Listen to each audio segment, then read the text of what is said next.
Boa noite. O Brasil está ainda em choque com a tragédia de Brumadinho, em Minas Gerais, ocorrida no dia 25 passado. Já são 165 corpos resgatados e aproximadamente outras 165 pessoas continuam desaparecidas. O rompimento da barragem de rejeitos da mineradora Vale, naquele município, acendeu o sinal de alerta entre a população, não só em relação às leis que tratam da segurança no setor de mineração, mas em relação a toda a questão ambiental deste imenso e maltratado país. Hoje, no Opinião Pernambuco, nós vamos falar sobre as políticas ambientais brasileiras e suas perspectivas. Participam do nosso programa Francisco Roberto Caporal, professor da Universidade Federal Rural de Pernambuco, Gabriela Santos, assessora jurídica da Comissão Pastoral da Terra e do Conselho Indigenista Missionário, e ainda Francisco Barreto Campelo, superintendente do IBAMA em Pernambuco. Boa noite, muito obrigada a todos por estarem aqui no Opinião Pernambuco hoje. Quando a gente começa a pesquisar aí a legislação ambiental brasileira, a informação que se tem é de que se trata de uma legislação de ponta, eficiente. E a minha pergunta para vocês é a seguinte, a primeira pergunta do programa: se nós temos uma legislação que atende às expectativas mínimas para uma política ambiental responsável e saudável, o que é que explica a nossa situação? E aí eu me reporto mais uma vez a Brumadinho, e tem Mariana antes de Brumadinho, e tem matança de índios, e tem trabalho escravo, e tem poluição de rios, e tem desmatamento de florestas. Como é que a gente vai explicar essa disparidade entre legislação e realidade brasileira? Bom, boa noite a todos, boa noite aos colegas que estão conosco. Eu acho que sim, de fato, nós temos uma boa legislação ambiental no Brasil. Talvez melhor que de muitos países, né?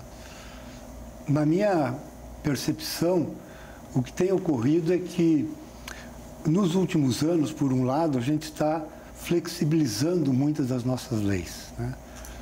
O que aconteceu com o Código Florestal, por exemplo, é uma forma da gente ver, na prática, essa flexibilização. O que acontece com a legislação de agrotóxicos é outro exemplo, né? Nós temos uma boa lei, talvez uma das melhores leis de agrotóxicos do mundo, mas ela não é cumprida, né? Então, esse é um problema que eu vejo como sério, né? Apesar de termos leis, elas não são cumpridas. E isso começa com a Constituição, né? A nossa Constituição de 88, chamada Constituição Cidadã, ela diz que o meio ambiente bem cuidado e preservado é um direito do cidadão, né? É um direito, nós temos direito a ter um meio ambiente preservado. Então começa que nem a Constituição é cumprida. E aí aparecem as contradições, né? As outras políticas, por exemplo, as políticas agrícolas, elas vão contra a legislação ambiental, né? Em todos os seus sentidos, desde da forma do crédito rural até a liberação massiva de agrotóxicos, que nós vamos falar daqui a pouco. Você tem um entendimento diferente, Gabriela? Não, eu tenho um entendimento semelhante ao do professor Caporal. Acho que o problema maior não está na ausência de uma legislação que suprisse essa necessidade de fiscalização, de acompanhamento dessas atividades que potencialmente seriam danosas ao meio ambiente. Acredito que o maior problema, o maior deles atualmente, seja a ausência de fiscalização, né? A gente vê os órgãos de fiscalização extremamente sucateados, esvaziados, né? A gente vê uma situação, sinceramente, deplorável, assim, de falta de investimento mesmo, assim. Assim, complementando um pouco o que a Caporal estava falando, eu acho que o que a gente tem que ficar muito atento é que é realmente perceptível esse caminhar no sentido da flexibilização. O argumento nunca é nunca é no sentido de flexibilizar, mas de simplificar, agilizar. O que é isso? Flexibilizar, né? É você facilitar. Você vê, foi citado aqui, Estela, você citou o caso de Brumadinho, mais ou menos um mês antes, Brumadinho tinha tido uma nova licença ambiental, né? Uma espécie de renovação. Vocês podem até explicar melhor. Que tratava dos rejeitos que já estavam lá acumulados há cerca de uns 3 anos, não teve um aumento. Mas veja, se um mês antes, mais ou menos, um mês e meio antes, houve uma avaliação pelo governo estadual, pelo órgão responsável no governo estadual, da situação de Brumadinho e aconteceu o que aconteceu, imagina com essa possibilidade, que é, na verdade, um projeto de lei, o projeto de lei 3729, que está tramitando, está agora na Câmara, que nós temos seríssimas críticas a ele, seríssimas, A flexibilização é clara e ela é um dos problemas. Existem vários outros, como, por exemplo, o fato de que, se esse projeto for aprovado, na redação em que foi proposto, primeiro não houve uma discussão sobre ele prévia, o que era, no mínimo, necessário. Inclusive, o Ministério Público Federal se pronunciou pela inconstitucionalidade dessa lei, né, desse projeto. E existem vários outros questionamentos, por exemplo, atividades agropecuárias não precisariam de licença. Existe essa brecha nessa lei, são brechas gigantescas que afetariam diretamente tanto a comunidade de locais de empreendimento e, sobretudo, as comunidades tradicionais. Ou seja, você está falando que as leis brasileiras deixam brechas para a ação do poder econômico. Eu estou falando mais especificamente desse projeto de lei que está em tramitação atualmente no Congresso, né, na Câmara dos Deputados. E esse projeto de lei que está sendo movimentado, que ano passado e ano retrasado teve uma grande movimentação dentro dessa Casa Parlamentar, da Câmara dos Deputados, no sentido de agilizar. É um projeto, na verdade, mais antigo, de 2004, mas que está tramitando e tende a caminhar mais rapidamente agora nesse contexto. Antes da gente começar a tocar nos muitos problemas ambientais brasileiros, me fale um pouco do papel do IBAMA. O IBAMA é novo, né? É um órgão novo, ele data ali do governo Sarney, foi criado mais ou menos um ano depois ali do assassinato de Chico Mendes e, penso eu, criado por força, por pressão, inclusive da comunidade internacional por conta do assassinato de Chico Mendes. Me fale do papel do IBAMA, quer dizer, o que compete a ele nesse momento, como é que ele está funcionando e papel estratégico do IBAMA. Primeiro, né, boa noite, né? A todos, né, os colegas, a você, Estela. Veja, antes de entrar nesse ponto e fazendo só um complementozinho, eu acho que realmente o Brasil, ele tem um marco legal para a área ambiental muito complexo, porque a gente tem a lei de crimes ambientais, que é um grande balizador, mas temos diversos outros instrumentos. Inclusive, paralelo a essa lei brasileira, nós temos as convenções que o Brasil faz adesão. E quando o Brasil faz adesão a uma convenção, não é uma decisão unilateral de um governante. Toda a convenção, ela é seguida de um decreto legislativo que reconhece aquele marco legal, então ela tem força de lei. Então, o Brasil é signatário da Convenção de Biodiversidade, da Convenção de Mudanças Climáticas, da Convenção de Combate à Desertificação, que são complementos. Que então, pode sair, né? Mas veja, ela sai em cima de uma discussão legislativa. Ou seja, a lei, que a gente às vezes fica dizendo que a lei veio para favorecer um segmento ou outro, mas na realidade a lei é um reflexo da representação da sociedade, porque ela é debatida no ambiente que reflete os interesses da sociedade. Então, a gente, assim, de uma certa forma, fica um pouquinho, vamos assim, cuidadoso, porque às vezes, a minha vontade não está naquela lei, mas ela é o conjunto de um equilíbrio de discussão. Então, o Código Florestal, eu sou engenheiro florestal de formação, assim, novo, não é nem o Código Florestal, hoje é a Lei de Proteção da Vegetação Nativa, ele vem com uma leitura muito diferente do que era o Código Florestal. O Código Florestal era um ordenamento do uso sustentável das florestas. A atual Lei de Proteção, ela é muito mais ampla. logicamente, aí contempla certos segmentos e outros não. E fora isso, temos hoje a Lei Complementar 140, que ela, de uma certa forma, estabeleceu as diretrizes para a atuação federal, estadual e municipal. Não no intuito, vamos dizer assim, de fragilizar o processo de licenciamento, mas para fortalecer, para trazer para a realidade local a atuação local do município. Hoje, nem todos os municípios estão estruturados para isso. Antes de você falar do IBAMA, eu te fiz uma provocação, mas aí você pode... Eu vou falar.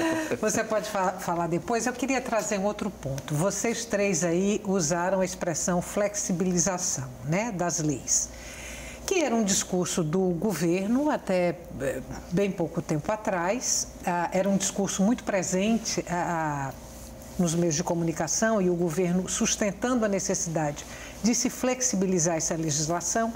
E aí veio a tragédia de Brumadinho e eu, cá com os meus botões, fiquei pensando que o governo estaria moralmente impedido neste momento de sustentar esse discurso da flexibilização da legislação ambiental. Segunda-feira passada, no programa Roda Viva, o ministro do Meio Ambiente reafirmou esse discurso da flexibilização da legislação ambiental. Nesse momento, esse discurso não parece uma tragédia? Na verdade, eu acho que é uma tragédia, né? Ele não parece. O discurso do ministro do Meio Ambiente, ele é uma tragédia total. A começar porque o ministro do Meio Ambiente deu a entender que ele não entende nada de meio ambiente, né? Depois, eu fiquei impressionado, estarrecido, vendo o ministro dizer que o Chico Mendes foi uma figura irrelevante para o Brasil, né? Acho que é desconhecer completamente a história e desconhecer o ambientalismo brasileiro. Uhum. Então, de fato, eu acho que ele está no lugar errado, né?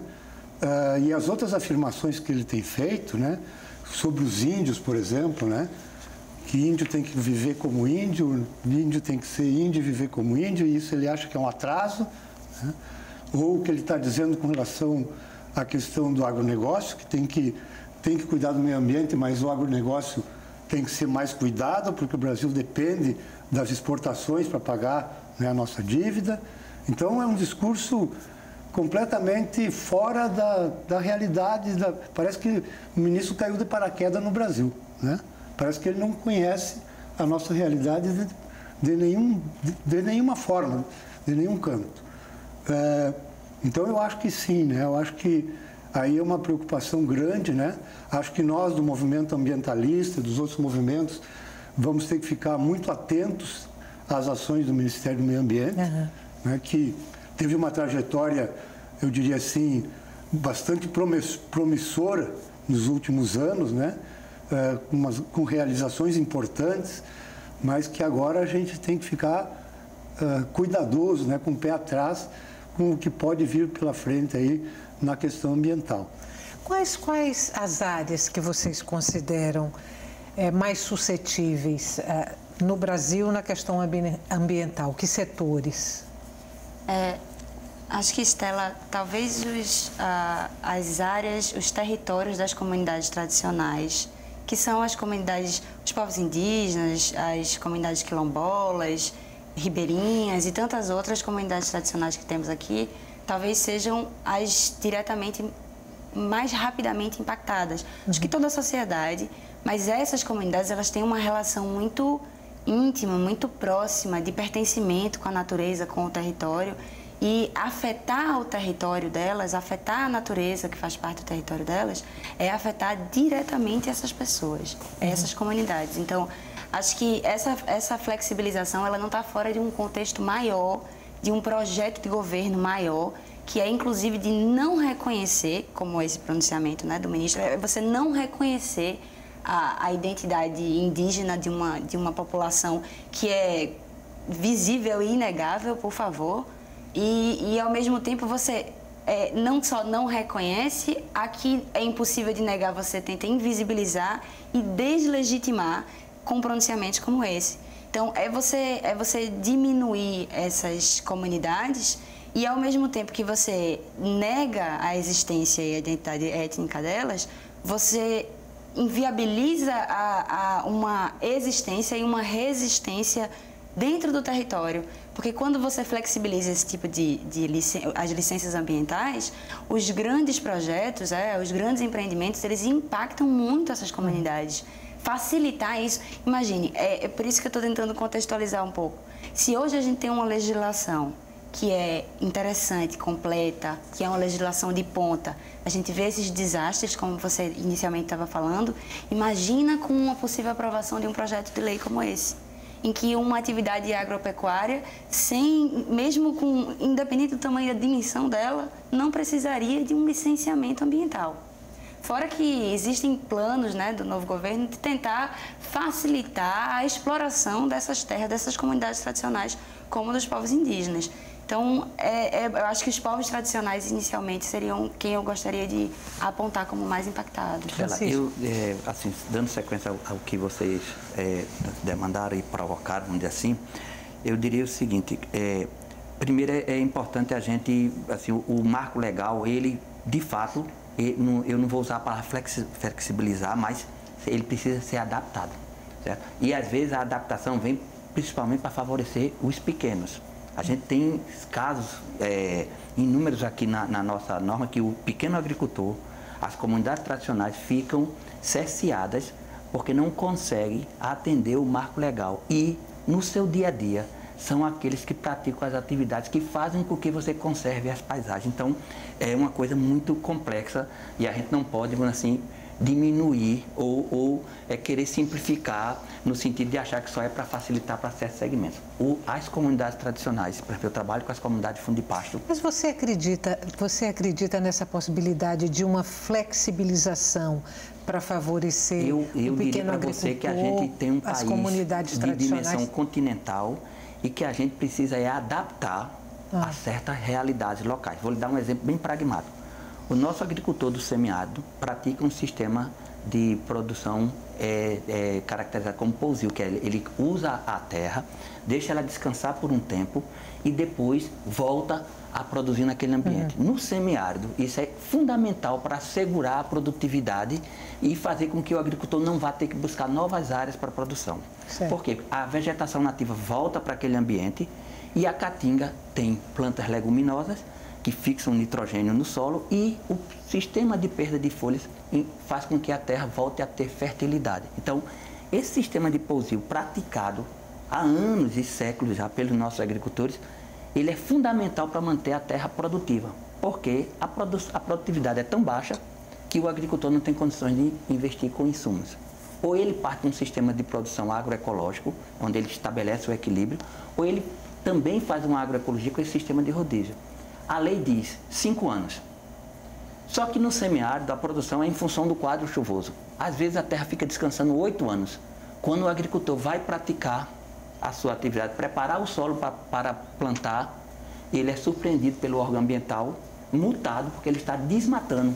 Então, essa adaptação não é uma flexibilização para comprometer o meio ambiente, ao contrário, ela vem para estabelecer a sustentabilidade do meio ambiente e ficar adequada a essa realidade. Então é nesse sentido. Vamos fazer um intervalo curtinho, a gente volta daqui a pouco. Não saia daí, o tema de hoje do Opinião Pernambuco é a legislação ambiental brasileira e, claro, também os problemas ambientais brasileiros, que não são poucos. Até já.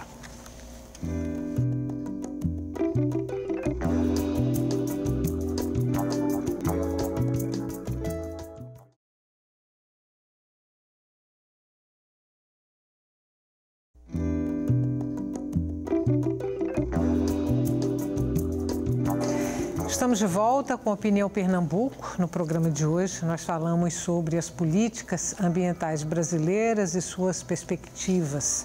Participam do nosso programa Francisco Roberto Caporal, professor da Universidade Federal Rural de Pernambuco, Gabriela Santos, assessora jurídica da Comissão Pastoral da Terra e do Conselho Indigenista Missionário, e também Francisco Barreto Campelo, superintendente do IBAMA em Pernambuco. Vejam só, se a gente pensar aí a questão ambiental como uma responsabilidade compartilhada, aí entrando o governo, empresas e a sociedade de um modo geral, e considerando os problemas ambientais que a gente tem, quem é que não está fazendo o dever de casa nessa responsabilidade compartilhada? Bom, na minha opinião, em muitos lugares as pessoas não estão fazendo a sua parte, né? E eu queria colocar uma coisa antes, pegando um gancho do que tu falaste no bloco anterior, que é a questão de por que as coisas acontecem se é em função do lucro, né? Uhum. Eu tenho a opinião que sim. Eu acho que nós vivemos numa sociedade capitalista que o objetivo final de toda atividade econômica é o lucro. Então, todas as nossas atividades econômicas, elas estão premidas pela necessidade de ter cada vez mais lucro, né? Então, esses exemplos das barragens, como Brumadinho, é óbvio, né? E aí o que me impressiona, por exemplo, e que a mim me impactou, é que os acionistas da Vale dizem que vão entrar na justiça para reclamar danos. Ora, se ele é acionista, ele é corresponsável pela empresa, né? Mas as pessoas não se dão conta desse tipo de questão, de como isso acontece, né? Veja o caso, Estela, do Matopiba, né? O Matopiba é um projeto do Ministério da Agricultura, já de anos atrás, que é Matopiba porque é Mato Grosso, Tocantins, Piauí, Bahia, né? Uhum. É uma área do Cerrado brasileiro, onde nós tínhamos aí uma fronteira, chamada fronteira agrícola, né? Ainda com o Cerrado em pé, e que se estimulou, quase todo em pé, e que o próprio Ministério da Agricultura estimulou, né, a ocupação dessa parte. Então, hoje, dessa área do Cerrado, né? Que, por incrível que pareça, do Cerrado brasileiro resta em torno de 50% em pé, né? Uhum. E essa área é uma área que está se explorando de uma forma tremenda, né? Com contaminação de rios, com conflito com água, com os agricultores e com comunidades, com contaminação enorme por agrotóxicos. E isso é uma política pública. Então, os governos não estão fazendo a sua parte, né? Por outra parte, nós também não estamos fazendo a nossa parte, por exemplo, na qualidade de consumidores, de cidadãos, né? Nós devíamos ocupar um espaço, né, na sociedade para reclamar dos não direitos, né, que nós temos, ou da ausência de direitos quando eles estão previstos na lei, né? Ou dos impactos que nós estamos sofrendo, né? Eu vou rapidamente falar dos agrotóxicos para não tomar muito tempo. As pessoas pensam que o problema dos agrotóxicos é um problema do campo, da agricultura, e não é. O problema dos agrotóxicos é um problema de toda a sociedade. Cada cidadão, cada senhora, cada senhor, cada jovem, né, se enfrenta com o problema dos agrotóxicos cotidianamente, porque ele não fica lá na planta onde é aplicado o veneno. Ele vai para o rio, vai para a água subterrânea, vai para o mar, né, matar os nossos recifes. E vai para a mesa do consumidor. E vai para a mesa. Cada um de nós tem veneno na nossa mesa. Então é um problema da sociedade. E o que acontece com os governos? Em nome do poder, em nome de mais lucro, né, nós continuamos liberando mais venenos. Então vejam, por exemplo, a última maldade do governo Temer nessa área foi liberar outros 28 agrotóxicos, que foi liberado no governo Temer e saiu no Diário Oficial da União agora, dia 10 de janeiro desse ano. Nós somos o país que mais usa agrotóxicos. Que mais consome agrotóxicos no mundo, né? E o incrível desses produtos que nós estamos liberando agora, tem mais 12 que já estão para ser liberado agora no governo Bolsonaro, né? Então são 30 nesse começo de ano, né? 40 nesse começo de ano. Mas o mais incrível é que alguns deles, com os nomes feios, vocês me perdoem, mas metomil, por exemplo, é um produto extremamente tóxico, né? Que é liberado para couve, por exemplo, né? Para o milho. O sulfoxaflor é um produto que foi proibido nos Estados Unidos, depois foi autorizado para uso controlado. Fipromil, que é um produto extremamente tóxico que age no sistema nervoso dos insetos. E ele é altamente tóxico para abelhas. E ele foi proibido em países da Europa em 2004. E então, nós estamos liberando agora em todos aqui para fazer 15 anos depois, então. Só mais um nome feio desse. Um herbicida, imazetapir, está proibido na União Europeia. Sulfentrazona foi proibido na União Europeia em 2009, 10 anos atrás. Então é incrível, né? Que em nome do poder das grandes transnacionais, são poucas grandes transnacionais que mandam nesse setor, esses produtos sejam liberados no Brasil. Não dá para entender. E o pior é que não é só ser liberados, eles vão ser usados em grande quantidade e vão acabar contaminando o meio ambiente e vão acabar contaminando a nossa comida. Francisco, o que pode o IBAMA contra as pressões de grupos poderosos, de grupos econômicos, contra o sucateamento? Então, veja, dando sequência àquela sua preocupação, o IBAMA, ele atua em cima do marco legal. Então, o marco legal é que estabelece o comportamento do IBAMA. O servidor, né, ele não tem um posicionamento pessoal. Existe, inclusive, dentro do IBAMA, uma preocupação, um protocolo de procedimento, justamente para você tornar o procedimento institucionalizado. Isso assegura, vamos dizer assim, uma qualidade e protege, inclusive, a sociedade de comportamentos individualizados. Então, se o marco legal, ele, vamos dizer assim, de uma certa forma, não está refletindo a realidade socioambiental, a atuação desse órgão vai causar constrangimento para a sociedade.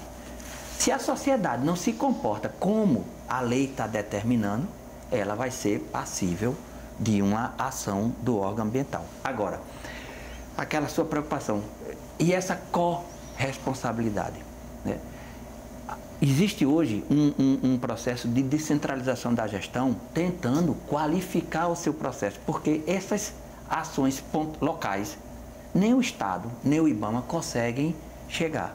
E, às vezes, o órgão federal ou o órgão estadual está fazendo um esforço, gastando energia com os poucos recursos que tem, para uma ação que o município podia fazer. E aí está deixando de ter energia e, vamos dizer, mais qualidade em ações mais impactantes.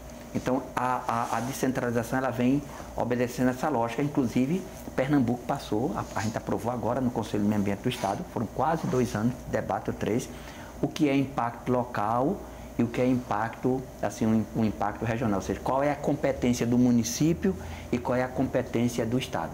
E a gente não está falando de licenciamento, mas de gestão ambiental, que isso é, inclusive, um ponto de preocupação do Ministério Público. Porque a gente fala, o Estado quer licenciar. Não, o Estado tem que fazer a gestão ambiental. Dentro do processo de gestão ambiental, o licenciamento é um segmento, mas tem a fiscalização.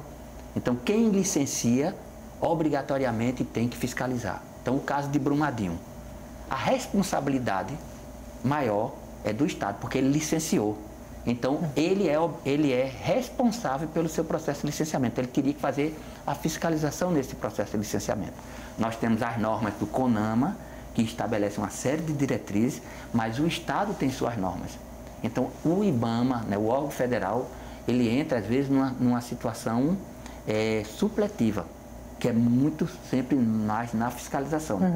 Então, o caso de Brumadinho é emblemático no sentido que, assim, a gente está gastando muito esforço em situações, às vezes, pontuais, onde o impacto é pequeno e a própria sociedade podia ter um controle de exigência maior do que o órgão ambiental. Vou dar um exemplo bem simples do papel da sociedade. Você chega na praia, época de defeso, você compra lagosta. Sabe que é proibido, mas compra, porque está barato.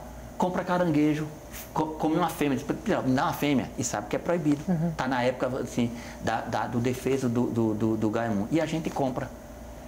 Não me preocupo se o peixe está sendo assado por um carvão que veio de qualquer forma. Aí depois eu vou para um ambiente discutir ética e discutir o papel do Estado. E eu não faço a minha parte.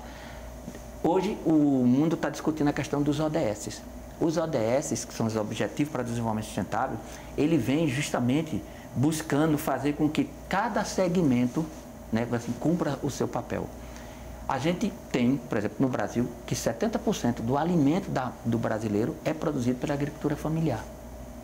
E qual é o estímulo que nós, cidadãos, damos para as feiras agroecológicas? A gente não fica valorizando muito as feiras agroecológicas. E elas são extremamente demandadas por alguns segmentos hoje da sociedade. O IBAMA tem uma feira, toda quinta-feira. Não passamos 2 horas, esgota. Então, se a sociedade também tivesse mais presente em algumas situações, e aí vou dar um exemplo negativo nosso. Por exemplo, a lei estabelece procedimentos para o uso sustentável da nossa biodiversidade. Essas comunidades tradicionais, a pequena agricultura, depende muito dessa relação de uso sustentável. E nós, por um conjunto de situações muito próprias, nós temos aversão a determinadas situações. Você vê um caminhão de lenha, você já taxa aquele agricultor de criminoso. E às vezes é o agricultor que está vivendo da floresta. Aquela lenha é licenciada, é feita em base sustentável, mas eu critico. Por que ele está usando? Ele não está usando energia solar. Então a gente criminaliza, aí eu não promovo o uso sustentável da biodiversidade. E com isso eu estimulo a desvalorização da floresta. Então, eu estou promovendo um desmatamento indireto. E a lei é clara, pode-se fazer uso da floresta com critérios de sustentabilidade, mas a gente não aceita. E aí a gente condena, por exemplo, 40% da matriz energética. Pode-se fazer uso da floresta com critérios de sustentabilidade. A questão não é, esses critérios de sustentabilidade, eles são cumpridos no Brasil ou não são? O que a gente tem aí de destruição de florestas, qual é a extensão disso? Né? Por que a gente mata os índios? Por que a gente assassina índios? Não, veja, são duas coisas bem distintas, né? Assim, uma coisa é essa ação criminosa contra as populações tradicionais, que é um problema assim, muito forte na questão fundiária, né? Você atua bem de perto e sabe, mas para as comunidades fundipastas, o grande problema é fundiário. Como eu não defino claramente de quem é, a gente tem esse conflito. Mas eu acho que as coisas... Me permita, Estela, bem rapidamente. Eu discordo um pouco, Francisco, porque eu acho que as coisas estão intrinsecamente ligadas ali. Não concordo. Se você diferenciar e separar o agronegócio e a expansão das fronteiras agrícolas do território das comunidades tradicionais, não faz sentido. Essas populações, como a Estela estava falando, elas são assassinadas sim, inclusive muitas vezes com um incentivo de alguma forma, indiretamente que seja, mas que incentiva, mas com uma espécie de aval do Estado. Porque de um lado você tem um incentivo muito grande para o agronegócio, muito grande. E diferente do que você estava colocando, com todo respeito, eu concordo que as pessoas também têm que se conscientizar da necessidade da compra de produtos agroecológicos, não apenas orgânicos, mas agroecológicos. Mas cadê o incentivo do governo? Porque só cobrar isso da população e, inclusive, acreditar que... Porque eu não sei se você já conheceu um local que seja absolutamente um sítio, uma área de produção apenas agroecológica. É muito difícil, é muito difícil. Eu vejo os agricultores, a dificuldade que eles têm de fazer uma produção que seja rentável. Inclusive porque, às vezes, como não se produz em escala, é uma produção que eles tentam fazer diversificada e uma produção familiar. Diversificada, o excedente é vendido. Mas como vender esse excedente se você não tem um incentivo governamental? De uma forma que é sustentável, é boa para o meio ambiente, é boa para a população, mas o governo prefere e escolhe, e aí volta exatamente o que a Caparol estava falando, direcionar esses incentivos para o agronegócio, para as grandes empresas que utilizam essa excessiva e massiva quantidade de venenos. Então, assim, eu não consigo, no dia a dia, na prática, de forma alguma dissociar, entendeu, Estela? Para mim, elas são complementares. E os assassinatos, e quando eu falo, bem rapidamente para concluir, quando eu falo que o governo, ele, de alguma forma, e é uma fala meio dura, mas é verdade, há um aval, é porque o governo assiste a esses acontecidos e esvazia programas como o Programa de Proteção aos Defensores de Direitos Humanos, que hoje não funciona na maioria dos estados, eu não boto só a culpa no governo federal, mas que o governo federal não dá conta. Então, você vê populações tradicionais, povos do campo, sobretudo, sendo assassinados com diversas denúncias, a gente pedindo proteção, muitas vezes em defesa do território. Mas a questão não é só fundiária, é uma questão fundiária, econômica, social, ambiental, é tudo junto. Sim, mas o que eu digo, assim, se a questão fundiária tivesse... Eu só vou pedir para vocês colocarem caporal nessa briga, tá? Então, mas veja, se a questão do fundiária... meu lado, eu, caporal, por favor. Não, isso é contra você de jeito nenhum. Assim, eu acho assim, muito perigoso a gente dizer que o governo promove, porque seria quase uma insensatez, certo? Pode dizer assim, o governo não tem estrutura, falei de prova indiretamente, né? Indiretamente. Bem, né? Aí eu aceito. Agora, é quase irracional a gente dizer assim, a gente está num país que quer matar o povo, isso não existe. Mas, assim, eu acho que a questão fundiária, ela estando definido, a gente teria um problema atenuado, muito atenuado, porque assim, isso aqui é meu, pronto. Então, esse é um problema que teria que ser resolvido e que cria grandes problemas. Agora, o outro, outro aspecto como o IBAMA, que é um órgão ambiental, a gente entende esse problema, tem total sensibilidade, mas institucionalmente a gente está limitado. E hoje, o grande esforço não é desmerecer o IBAMA, mas o processo de gestão ambiental, ele tem que, de fato, avançar para a descentralização, para que essas realidades pequenas que a gente está falando, elas possam acontecer. Tirando essa parte da violência, a gente hoje tem uma dificuldade, assim, e mostrando em termos de políticas públicas, existe a política pública que obriga a compra institucional, 30% da agricultura familiar. Talvez esteja sendo desestimulada, né? Mas o tamanho do orçamento que tem lá. Bem, eu vou ter que interromper vocês para fazer um intervalo, a gente volta daqui a pouquinho. Leis ambientais e problemas ambientais brasileiros, o tema de hoje do Opinião Pernambuco, a gente volta já.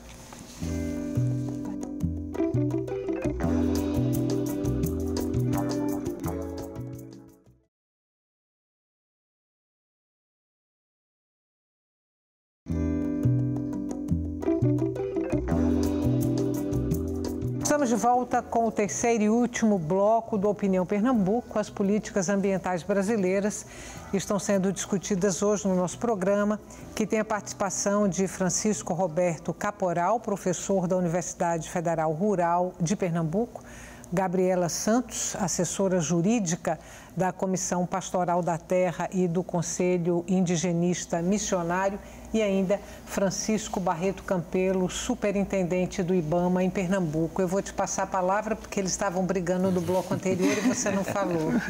Bom, sobre a discussão que nós estávamos tendo aqui, eu acho que nós temos dois tipos de problemas que são, na minha opinião, bastante graves, né?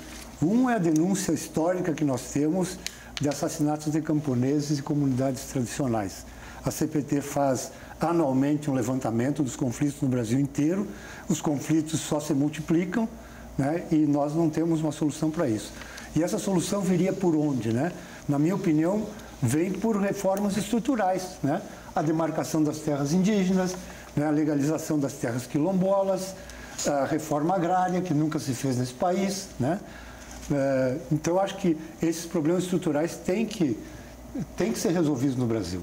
Então, quando tu dizes, Chico, que o governo não faz, né, esse tipo de ação, eu acho que a omissão, nesse caso, é a culpa do governo. Né? A culpa do governo está na omissão, do não fazer uma coisa que está na lei, né, que o governo deveria fazer. Por outro lado, eu queria também colocar essa questão do debate que foi levantado aqui, da produção orgânica ou agroecológica, como queiram chamar, né? Eu acho que, de fato, mesmo que hoje a FAO reconheça que a solução para a fome e para a desnutrição no mundo é a produção ecológica, até a FAO, né, por incrível que pareça, acabou reconhecendo, nós não temos incentivo para os agricultores, né? Os programas que nós tínhamos, por exemplo, Programa de Agroecologia e Produção Orgânica, foi cortado quase todo o orçamento. Programa PAA, de Aquisição de Alimentos, foi cortado quase todo o orçamento. Programa da Merenda Escolar, foi cortado quase todo o orçamento. Então, é uma omissão do governo. E, ao mesmo tempo, o governo está incentivando o agronegócio do outro lado. Então, é uma disparidade enorme, né? E aí nós levamos, inclusive, pequenos agricultores, por incrível que pareça, a usarem veneno adoidadamente pelas políticas públicas, né? Pelo incentivo dos governos. Só para concluir, nós temos pesquisa aqui da Universidade Federal de Pernambuco que mostram que a agricultura, por exemplo, aqui em Vitória de Santo Antão, né, aquele cinturão que a gente vê da estrada ali, a agricultura está contaminada por metais pesados. Pesquisa da Universidade Federal de Pernambuco, que a gente não poderia comer porque são cancerígenos. E essa produção vai para onde? Vai aqui para a Ceasa, vai ser vendida para nós, para a nossa mesa, né? Mas o governo agora vai tomar alguma medida, por quê? Veja só, veja como é incrível essa questão. Dia 31 de janeiro, a Rússia comunicou ao Ministério da Agricultura do Brasil que vai deixar de comprar nossa soja se a gente não mudar as práticas com o uso de agrotóxicos, se não reduzir o uso de agrotóxico. A Rússia é o 5º maior comprador de soja do Brasil. A partir daí, o Ministério da Agricultura seguramente vai tomar medidas, porque é interesse econômico, não é interesse do bem-estar da sociedade e do meio ambiente. Aí a gente volta para aquele ponto em que eu tinha perguntado se havia brecha na legislação para interferência do poder econômico, se havia lobby dentro dos governos do poder econômico. E se essa exigência da Rússia muda uma política de cultivo da soja, fica muito claro que a banda toca regida pelo poder econômico. Louca estou para que um de vocês possa dizer que eu estou errada. Eu jamais diria, infelizmente. Eu assim, acho que a gente tem que fazer alguma ponderação. O processo de licenciamento, eles têm ritos e protocolos muito claros. É muito difícil uma equipe técnica, e aí eu sou funcionário de carreira do IBAMA, uma equipe técnica se vender dentro de um processo de licenciamento sério. O IBAMA participou daquela reunião lá de Brumadinho que votou pelo aumento de ampliação lá daquela coisa dos rejeitos da barragem que estourou? Eu não posso falar com segurança esse detalhe, porque eu não sei se o licenciamento foi estadual, com certeza não. Porque teve porque o licenciamento é estadual, certo? Quem votou, o que eu acho que você está falando foi que houve um debate, eu acho que na Assembleia Legislativa, não. Ou foi no Conselho, e teve um pessoal do movimento social, de uma determinada... Teve um voto contra que foi do movimento social. A minha pergunta é se o IBAMA participou da reunião e como o IBAMA votou. Se ele votou, se ele se absteve. Não sei. Isso foi pouco antes do estouro da barragem. Não sei informar. Se foi no Conselho do Meio Ambiente, o IBAMA tem assento. A gente tem assento. Eu tenho assento no IBAMA, aqui no Conselho do Meio Ambiente de Pernambuco.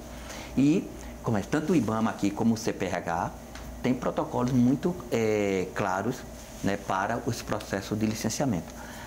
É muito difícil, porque normalmente é uma equipe, então teria que ser uma gangue formada com esse intuito, porque um profissional sério, ele pode haver até divergência, mas divergência técnica. Vou lhe dar um exemplo, o caso aqui que a gente teve recente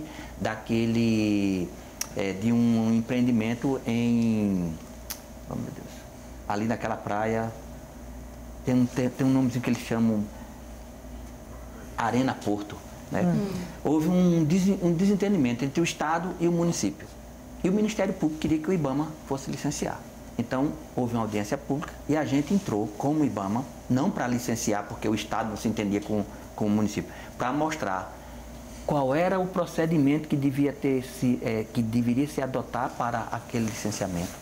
Se ali era uma área rural, qual era a primeira etapa e como se deveria fazer a análise dos estudos para o licenciamento. Então, a gente entrou dando suporte técnico e hoje existe quase uma disputa para ver com quem está a competência para o licenciamento. Quem vai dizer? O estudo de impacto. Se o impacto for dentro do município, a competência é do município. Se o município fizer besteira, os órgãos de controles existem para isso. Tá, Francisco, mas eu quero trazer uma outra coisa e nem vou pedir para que vocês comentem e tal, eu vou deixar aqui no Oxigênio por enquanto para eu trazer um pouco a demanda dos telespectadores. Você fala do marco regulatório, insiste nisso e que o papel que o IBAMA e outros órgãos ambientais trabalham em cima desse marco regulatório. Se esse marco regulatório muda, e ele pode mudar para o bem ou para o mal, o IBAMA vai continuar trabalhando em cima de marcos regulatórios, que não necessariamente podem ser os marcos regulatórios dos nossos sonhos. Vou deixar no Oxigênio e vou aqui para os telespectadores. Ele não se identifica, ele ou ela, eu não sei. Minha opinião é que o nosso real problema é que não sabemos cobrar nossos direitos. Verdade? Somos uma sociedade desarticulada? Acredito que é o papel protagonizado pelos movimentos sociais, essa cobrança do cumprimento das leis, enfim. É o papel de toda a sociedade, sim. Acredito que os movimentos sociais cumpram de alguma forma esse papel, mas acho que isso pode ser intensificado, sim, a partir por exemplo, com relação ao trabalho escravo, que a Pastoral da Terra acompanha de perto, existe a lista suja, alguns chamam de lista negra, eu discordo dessa terminologia, mas a lista suja do trabalho escravo, em que você tem acesso a empresas que foram condenadas pelo trabalho escravo. E você pode acompanhar de forma a não comprar, sendo um consumidor responsável dessas empresas. Mas essa lista suja ainda pode ser divulgada porque teve um momento que se proibiu a divulgação da lista suja. Sim, houve uma proibição da lista suja. Se eu não me engano, agora no governo Temer, se não me falha a memória. Exatamente. Fica, inclusive, uma sugestão dela voltar, de a gente voltar a discutir a retomada. Mas eu dei um exemplo só de uma possibilidade, que não existe mais, mas de uma possibilidade de a gente acompanhar a população como um todo. É muito difícil você acompanhar essas pautas, a pauta ambiental, a pauta social, a pauta a pauta LGBTQ, a pauta da negritude. É difícil de acompanhar, mas o mínimo que a gente pode fazer é ser um consumidor responsável. Então, tentar evitar a aquisição desses, no caso dessas roupas, de algumas lojas que vendem, que são condenados pelo trabalho escravo, ou de produtos em locais que não produzem de forma agroecológica. Eu acho que é uma forma que serviria como uma espécie de punição mínima, pequena, que quando se soma, né, no miudinho de cada pessoa, quando vai somando, seria interessante. Aí seria o nosso dever de casa, seria o mínimo, né? No mínimo é isso. Agora, só um minutinho, Francisco. Tem alguém aqui que pergunta, que eu também não sei quem é. Vocês sabem informar como fazemos para fazer um curso para poder trabalhar como ambientalista, alguém que está querendo aí o caminho das pedras? Então, veja, eu diria que um primeiro exercício da gente é ter participação efetiva dos diferentes fóruns que nós temos para, no caso que a gente está discutindo aqui, a gestão ambiental. Então, aqui, por exemplo, só para citar em Pernambuco, a gente tem um Conselho Estadual do Meio Ambiente, que tem uma participação plural, com representações tanto de órgãos de governo federal, estadual e da sociedade.